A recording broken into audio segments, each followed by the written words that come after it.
নমস্কাৰ মৰমৰ ছাত্ৰ-ছাত্ৰীসকল, আজি তোমালোকলৈ লৈ আহিছোঁ নতুন পাঠ এটি। আনন্দচন্দ্ৰ আগৰৱালাদেৱৰ সুখ সুখ এই কবিতাটি তোমালোকে মন দি শুনিবা।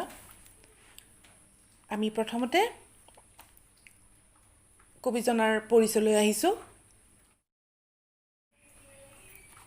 আনন্দচন্দ্ৰ আগৰৱালাদেৱৰ জন্ম হয় 1874 চনৰ 5 ছেপ্টেম্বৰত কলংপুৰ, তেজপুৰত। তেওঁৰ পিতৃৰ নাম আছিল কাশীনাথ আগৰৱালা, মাতৃৰ নাম ৰাধিকা আগৰৱালা। তেওঁ কেইবাটাও ইংৰাজী কবিতা অসমীয়ালৈ ভাঙনি কৰিছিল বাবে তেওঁক ভাঙনি কোঁৱৰ আখ্যা দিয়া হয়। তেওঁ অসম সাহিত্য সভাৰ অধিৱেশনৰ সভাপতিৰ আসনো শুৱনি কৰিছিল। জোনাকী আলোচনীত তেওঁৰ বহুতো কবিতা পুথি প্ৰকাশ পাইছিল। জিলিঙনি তেওঁৰ একমাত্ৰ কাব্যপুথি। জিলিকনি তেওঁৰ এই একমাত্ৰ কাব্যপুথি। তাৰ লগতে কোমল পাঠ, আদি পাঠ তেওঁৰ দুখন শিশু গ্ৰন্থ। এই সুখ কবিতাটি এই জিলিকনিৰ কবিতা পুথিখনৰ পৰা লোৱা হৈছে। তেওঁৰ মৃত্যু হৈছিল 1939 চনৰ নিজা বাসভৱনতে। আমি এই কবিতাটোৰ মূল কথা লৈ আহিছোঁ। সুখ, তোমালোকে জানাই সুখৰ সংজ্ঞা কোনোৱে দিব নোৱাৰে, তাক নিজে উপলব্ধি কৰিব পাৰে, হয়নে নহয়? সুখ বস্তুটো এটা মনৰ সন্তুষ্টি, মাত্ৰ এটা মনৰ সন্তুষ্টিহে মাথোন। মানুহে কেতিয়া সুখ বিচাৰি পাব পাৰে? মানুহে কেতিয়া সুখ বিচাৰি পাব পাৰে? যেতিয়া নিজৰ স্বাৰ্থ ত্যাগ কৰিব পাৰে, তেতিয়াই তেওঁলোকে সুখ বিচাৰি পাব পাৰে। সুখ বিচাৰি ফুৰিব নালাগে, সুখ নিজে নিজে আহিব। যেতিয়া আনৰ সুখত সুখী, আনৰ দুখত দুখী হ'ব পাৰে, আনৰ চকুলো দেখি চকু বোৱাব পাৰে, তেওঁৱেই আটাইতকৈ সুখী ব্যক্তি। অকল নিজৰ পেটলৈ চিন্তা কৰিলে নহ'ব, আনৰ দুখলৈও চাব লাগিব। কাৰণ আমি সকলোৱে একেজন ঈশ্বৰৰে সন্তান, হয়নে নহয়? কোনো পৰ নহয়, আমি একেজন ঈশ্বৰৰে সন্তান, সকলোৱে আমি ভাই ভাই, যে কোনো পৰ নহয়। সেয়েহে একতাৰ দোলেৰে বান্ধ খাই হাতে হাত ধৰি জীৱন বাটত খোজ দিব লাগিব। এনেকৈ আমি হাতে হাত ধৰি আগুৱাই যাব লাগিব। তাৰোপৰি ইতিবাচক চিন্তাৰেহে মানুহে আগুৱাই যাব পাৰে। যদি নিজ স্বাৰ্থৰ বাবেই কাম কৰে, তেতিয়া তেওঁ কি হ'ব? খোজে পুতি হুলে বিন্ধাৰ দৰে দুখৰ দিন হৈ পৰিব। যিয়ে নিস্বাৰ্থভাৱেৰে খোজ পেলাব, তেতিয়া সুগন্ধি কুসুম ফুলাৰ দৰেই বিয়পি পৰি জীৱনো সেন্দুৰীয়া হৈ পৰিব। যদিহে মই মোৰ ভাৱত থাকি নিজৰ ভৰাবলৈ চাব, তেনে আত্ম অহংকাৰীয়ে কেতিয়াও ৰক্ষা নাপাব, তললৈ বুৰ যাবগৈ। সেয়েহে নিজৰ স্বাৰ্থ ত্যাগ কৰি মানৱ সেৱাত বৰ্তি হ'ব লাগে। মানৱ সেৱাই পৰম ধৰ্ম।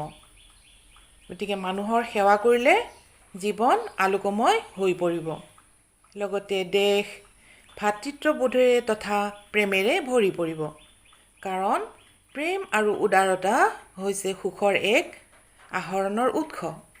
গতিকে কবিয়ে কৈছে যে প্ৰেমময় ভাৱেৰে, উদাৰ মনোভাৱেৰে দেশৰ সেৱা কৰিলে তাতেই সুখ আহৰণ কৰিব পাৰিব। আৰু বিশ্বত প্ৰতিজন মানুহৰেই সুখৰ ওৰ নপৰে বুলি কবিয়ে ক'ব বিচাৰিছে। চোৱা, তোমালোকে কবিতাটোৰ মূল ভাৱ থুলমূলকৈ তোমালোকক মূল কথাখিনি কৈছোঁ। তোমালোকে কবিতাটো খুব ভালদৰে পঢ়িবলৈ চেষ্টা কৰিবা, উপলব্ধি কৰিব চেষ্টা কৰিবা। গতিকে মৰমৰ ছাত্ৰ ছাত্ৰীসকল, তোমালোকৰ দেশৰ ভৱিষ্যত। গতিকে তোমালোকে আজি এয়া শিক্ষা গ্ৰহণ কৰিছা, অকল শিক্ষাই নহয়, জ্ঞানো অৰ্জন কৰিব লাগিব। শিক্ষা আৰু জ্ঞান দুটা বেলেগ বস্তু। গতিকে এই শিক্ষাৰ লগতে তোমালোকে সদায় জ্ঞান অৰ্জন কৰি তোমালোকে দেশৰ স্বাৰ্থৰ কাৰণে কাম কৰিব লাগিব, নিজৰ স্বাৰ্থ ত্যাগ কৰি যাব লাগিব, আনৰ মংগল সাধন কৰিব লাগিব, তেতিয়াহে তোমালোকেও জীৱনত সুখী হ'ব পাৰিবা। গতিকে এই মনত ৰাখিবা সদায় এটা কথা, তোমালোকে এই আত্ম অহংকাৰ বোধ এৰি তোমালোকে মানৱতাৰে মানৱ সেৱাৰে আগবাঢ়ি গৈ জীৱনত এই ব্ৰত হিচাপে লৈ তোমালোকে আগবাঢ়ি যাবা বুলি মই আশা কৰিলোঁ। তোমালোকে এই জীৱনৰ ব্ৰত হিচাপে ল'বা, তোমালোকৰ ভাল হ'বই। তাৰপিছত আমি প্ৰশ্নসমূহৰ মাজলৈ আহিম। প্ৰশ্নৰ উত্তৰ কৰিবা।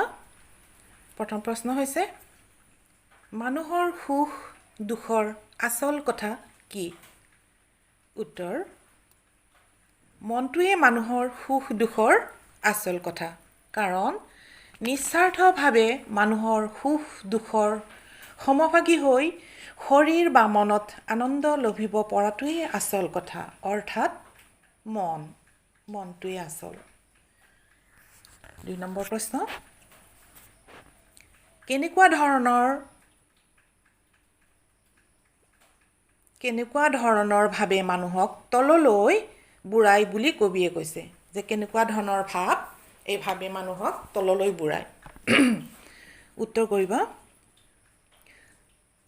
মই মোৰ ভাৱ অৰ্থাৎ মনত আত্ম অহংকাৰ থাকিলে তেনে মনৰ মানুহক তললৈ বুঢ়াই বুলি কবিয়ে কৈছে। তাৰ পিছৰ প্ৰশ্ন, নিস্বাৰ্থৰ বাট কেনেকুৱা? উত্তৰ, সুগন্ধি কুসুম ফুল ফুলিলে যেনেকুৱা সুগন্ধ বিয়পি পৰে, তেনেদৰেই নিস্বাৰ্থ বাটত খোজ পেলালে সেন্দুৰীয়া আলিত সুগন্ধি কুসুম ফুলাৰ দৰেই, অৰ্থাৎ জীৱনৰ বাটো সেন্দুৰীয়া হ'ব পাৰে। তাৰপিছৰ প্ৰশ্ন, কবি আনন্দ চন্দ্ৰ আগৰৱালাক কিয় ভাঙনি কোঁৱৰ বুলি কোৱা হৈছে? উত্তৰ, আনন্দ চন্দ্ৰ আগৰৱালাদেৱে ইংৰাজী কবিতা খুব শুৱলাকৈ অসমীয়াত ভাঙনি কৰাৰ বাবে তেওঁক ভাঙনি কোঁৱৰ বোলা হৈছিল। তাৰপিছৰ প্ৰশ্নটো লিখিবা। কাক আপোন কৰিব পাৰিলে সংসাৰত দুখ নাই বুলি কবিয়ে ব্যক্ত কৰিছে? উত্তৰ, পৰৰ কাৰণে খাটিব পাৰিলে, পৰক আপোন কৰি ল'ব পাৰিলে সংসাৰত দুখ নাই বুলি কবিয়ে ব্যক্ত কৰিছে। তাৰপিছৰ প্ৰশ্ন, কবিৰ মতে প্ৰকৃত সুখ কেনেকৈ পাব পাৰি? উত্তৰ, আনৰ সুখত সুখী, আনৰ দুখত দুখী, আনৰ কাৰণে চকু বোৱাব পাৰিলে, আনৰ মাজত নিজকে বিলাই দিব পাৰিলে তেনে লোকেই প্ৰকৃত সুখ পাব পাৰে বুলি কবিয়ে কৈছে। এতিয়া লিখিবা ব্যাখ্যা। লিখা, অকল নিজৰ নিমিত্তে নহয় আমাৰ জীৱন ভাই, পৰৰ কাৰণে খাটিব পাৰিলে সংসাৰ সুখৰ ঠাই। এই কবিতা ফাঁকি তোমালোকে ব্যাখ্যা কৰিব লাগিব। লিখা, উক্ত কবিতা ফাঁকি আমাৰ পাঠ্যপুথিত থকা আনন্দ চন্দ্ৰ আগৰৱালাদেৱৰ সুখ নামৰ কবিতাটিৰ পৰা তুলি দিয়া হৈছে। Next paragraph. ইয়াত কবিয়ে কৈছে যে অকল নিজৰ কাৰণেই নহয়, আনৰ কাৰণেও জীৱনটো বিলাই দিয়াৰ কথা কৈছে। কাৰণ মানুহে সুখ বিচাৰি ফুৰিব নালাগে। প্ৰকৃত সুখ তাতেই পোৱা যায় য'ত নিস্বাৰ্থভাৱে পৰৰ কাৰণে খাটিব পাৰে। আৰু পৰৰ কাৰণে খাটিব পৰাজনহে সংসাৰত সুখ পাব পাৰে। পৰৰ অভাৱ দূৰ কৰিব পাৰিলে, পৰক আপোন কৰিব পাৰিলে, পৰৰ কাৰণে চকুলো বোৱাব পাৰিলে সংসাৰ সুখৰ ঠাই বুলি কবিয়ে কৈছে। অৰ্থাৎ জীৱন সুখেৰে ভৰি পৰিব বুলি কৈছে। তাৰপিছৰ ব্যাখ্যাটো লিখিবা। গাই গোটা পেটে ভঁৰাল নহ'বা, লোকৰ দুখলৈও চোৱা, মানুহৰ সেৱা মানুহৰ পূজা, পবিত্ৰ বৰত লোৱা। এই কবিতা ফাঁকি ব্যাখ্যা কৰিব লাগিব। লিখা, উক্ত কবিতা ফাঁকি আমাৰ পাঠ্যপুথিৰ অন্তৰ্গত আনন্দ চন্দ্ৰ আগৰৱালাদেৱৰ সুখ কবিতাটোৰ পৰা তুলি দিয়া হৈছে। ইয়াত কবিয়ে কৈছে যে মানুহে মানুহৰ সেৱাৰ মাজতে সুখৰ আনন্দ সুখৰ সন্ধান বিচাৰি পাব পাৰে। অকল নিজৰ পেটৰ চিন্তা কৰিলেই নহ'ব, লোকৰ দুখলৈও চাব লাগিব। আমি সহায়ৰ হাত আগবঢ়াব লাগিব। কাৰণ মানৱ সেৱাই প্ৰকৃত ধৰ্ম। গতিকে মানুহকেই পূজা কৰি গ'লে তাতেই পুণ্য লভিব পাৰিব। সেয়েহে নিস্বাৰ্থভাৱে ইতিবাচক চিন্তাৰে মানুহে জীৱনটো সৎ পথেৰে আগুৱাই যাব লাগিব। গতিকে এই ইতিবাচক চিন্তাৰেই সৎ পথেৰে আগুৱাই গ'লেহে মানুহে জীৱনত আনন্দ লাভ কৰিব পাৰিব, হয়নে নহয়? গতিকে মানৱ সেৱাক পবিত্ৰ ব্ৰত হিচাপে ল'বলৈ কবিয়ে উপদেশ দিছে। ব্যাখ্যা লিখিবা। স্বাৰ্থৰ বাট দুখৰ কাঁইট সজীৱতী বিন্ধে শুলে, নিস্বাৰ্থ বাট সেন্দুৰীয়া আলি সুগন্ধি কুসুম ফুলে। যে এই কবিতা ফাঁকি তোমালোকে লিখি যাবা। এই কবিতা ফাঁকি আমাৰ পাঠ্যপুথিত থকা আনন্দচন্দ্ৰ আগৰৱালাদেৱৰ সুখ কবিতাটোৰ পৰা উদ্ধৃত কৰা হৈছে। উক্ত কবিতা ফাঁকিৰ মাজেৰে কবিয়ে ক'ব বিচাৰিছে যে সুখ প্ৰকৃততে কি বস্তু, সেই অনুভৱ ল'বলৈ কথা ফাঁকিৰ অৱতাৰণা কৰিছে। গতিকে নিস্বাৰ্থভাৱে জীৱন বাটত খোজ পেলাব লাগে। পৰৰ উন্নতি বা পৰৰ হিত চিন্তা কৰিলে পৰৰ দুখত দুখী হ'ব জনেই হৈছে সুখী ব্যক্তি। গতিকে আত্ম অহংকাৰ ত্যাগ কৰি নিস্বাৰ্থভাৱে মানুহক পূজা কৰিলে তাতেই শান্তি অনুভৱ কৰিব পাৰিব। যদি নিজৰ স্বাৰ্থৰ বাবে জীৱন বাটত খোজ দিয়ে, তেতিয়াহ'লে সজীৱতী হুলে বিন্ধিব আৰু দুখৰ দিন হৈ পৰিব। গতিকে নিস্বাৰ্থভাৱে মানৱক সেৱা আগবঢ়ালে দেশৰ ভাতৃত্ববোধেৰে প্ৰেমেৰে বিশ্বখন সুখেৰেই ভৰি পৰিব আৰু নিজেও সুখ অনুভৱ কৰিব পাৰিব। সেয়েহে নিস্বাৰ্থ বাটত সেন্দুৰীয়া আলিত সুগন্ধি কুসুম ফুলাৰ দৰেই বিশ্বত প্ৰতিজন মানুহৰে সুখৰ ওৰ নপৰে বুলি কবিয়ে ক'ব বিচাৰিছে। যে তোমালোকে এতিয়া ভাষা বিষয়ক এয়া শব্দাৰ্থ লিখিব লাগিব। তোমালোকে লিখিবা। আপোন পৰ, দুখ সুখ, স্বাৰ্থ নিস্বাৰ্থ, অভাৱ উভৈনদী বা প্ৰাচুৰ্যও লিখিব পাৰা, সন্তোষ অসন্তোষ, হাঁহি কান্দোন। তাৰপিছত লিখা একেই অৰ্থ প্ৰকাশ কৰা। সামৰত সামৰ্থ্য, ধৰম মানে ধৰ্ম, কৰম মানে কৰ্ম, বিৰিখ মানে বৃক্ষ, যতন মানে যত্ন, মুকুতি মানে মুক্তি, স্নেহ মানে স্নেহ। এইবোৰেই কি? অৰ্ধ তৎসম শব্দ। এইবোৰ হৈছে অৰ্ধ তৎসম শব্দ। অৰ্ধ তৎসম শব্দ মানে কি? কিছুমান শব্দ সংস্কৃতৰ পৰা এই শব্দবোৰ আহিছে, যদিও অসমীয়া ভাষাত উচ্চাৰণ ৰীতিৰ দ্বাৰা এইবোৰ সৰল হৈ পৰিছে। এইবোৰেই সেইকাৰণে অৰ্ধ তৎসম শব্দ বুলি কোৱা হয় এইবোৰক। তেনেদৰে তৎসম শব্দ মানে তাৰ সমান, অৰ্থাৎ সংস্কৃতৰ সমান। যেনে ধৰা জন্ম, আৰ্য, নব্য, বিচিত্ৰ, মধ্য, প্ৰাচীন ইত্যাদি এনেকুৱা আৰু বহুত শব্দ আছে। এইবোৰকে তৎসম শব্দ বুলি কোৱা হয়। তোমালোকে এইবিলাকো জানিব লাগিব।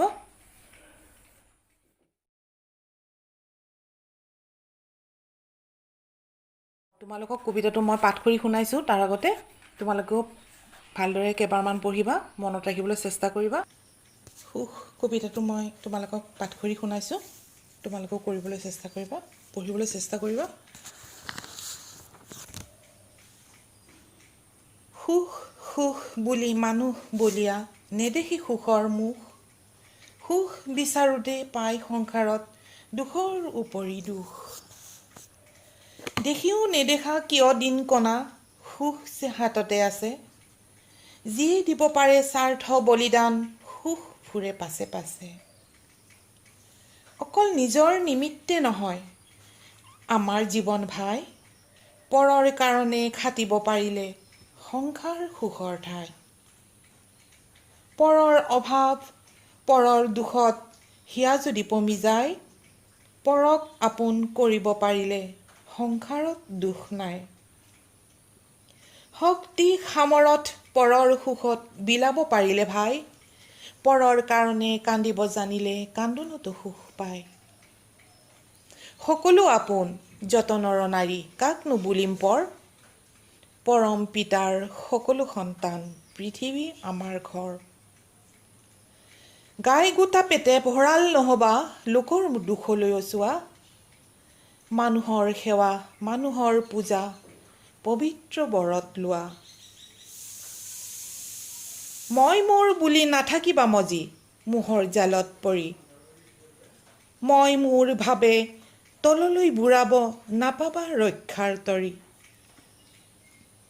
সুখ দুখৰ মনেই কাৰণ মনক ৰাখিবা ঠিত, ভাগ্যত লভিবা পৰম সন্তোষ সাধিবা লোকৰ হিত। স্বাৰ্থৰ বাটত দুখৰ কাঁইট খোজে প্ৰতি বিন্ধে ওলে, নিস্বাৰ্থৰ বাট সেন্দুৰীয়া আলি সুগন্ধি কুসুম ফুলে। যথাৰ্থ নিস্বাৰ্থ ধৰ্মী জীৱন বিশ্ব প্ৰেম ভৰপূৰ, বিশ্বৰ সকলো ভাই ভনী তাৰ সুখৰ নপৰে ওৰ। তোমালোকে শব্দ অৰ্থবোৰ সদায় মনত ৰাখিব লাগিব। শব্দ অৰ্থবোৰ জানিলেহে তোমালোকৰ আকৌ বুজিবলৈ বা লিখিবলৈও তোমালোকৰ সহজ হৈ পৰিব। আৰু যেতিয়া মূল ভাৱটো ভালদৰে জানিবা, তোমালোকৰ কবিতাটোৰ মাজৰ পৰা যি শাৰী বাক্যই তুলি দিব সেই শাৰী বাক্যই সুন্দৰকৈ তোমালোকে লিখিব পাৰিবা। তাৰোপৰি যিটো তোমালোকৰ ব্যাখ্যা তুলি দিয়ে, যিটো ব্যাখ্যা কৰিবলৈ দিয়ে, যি শাৰী বাক্য তোমালোকক তুলি দিয়ে, সুন্দৰভাৱে সেই কথাখিনি উল্লেখ কৰিবা। তাৰপিছত আনুষংগিক দুশাৰীমান কথা আকৌ টানি আনিবা। তোমালোকে নোৱাৰাৰ কাৰণ নাই, পাৰিবাই। শব্দ অৰ্থখিনি মনত ৰাখিবা। দিন কণা মানে দিনতেই নেদেখা বা দেখিলেও মন নকৰা। তাৰোপৰি তৰি মানে হৈছে নাও বা নৌকা। পৰ মানে হৈছে অন্য। ওৰ মানে হৈছে গুৰি বা কোনো বিষয়ৰ মূল কথা। হিত মানে হৈছে কল্যাণ বা মংগল। য'ত মানে হৈছে যিমান। পৰম পিতা মানে হৈছে ভগৱান বা ঈশ্বৰ আমাৰ, মনত ৰাখিবা সেইটো। গাই গোটা পেটে ভঁৰাল মানে অকল নিজৰ কাৰণেহে ভবা, নতুবা স্বাৰ্থপৰ বুলিও কয়। যে শব্দ অৰ্থবিলাক তোমালোকে ভালদৰে মনত ৰাখিবা আৰু কবিতাটো কেইবাৰমান তোমালোকে পঢ়িবলৈ চেষ্টা কৰিবা। আৰু তোমালোকে মূল ভাৱটি খুব হৃদয়ংগম কৰিবা আৰু মনত ৰাখিবা, তোমালোকে লিখিব পাৰিবাই।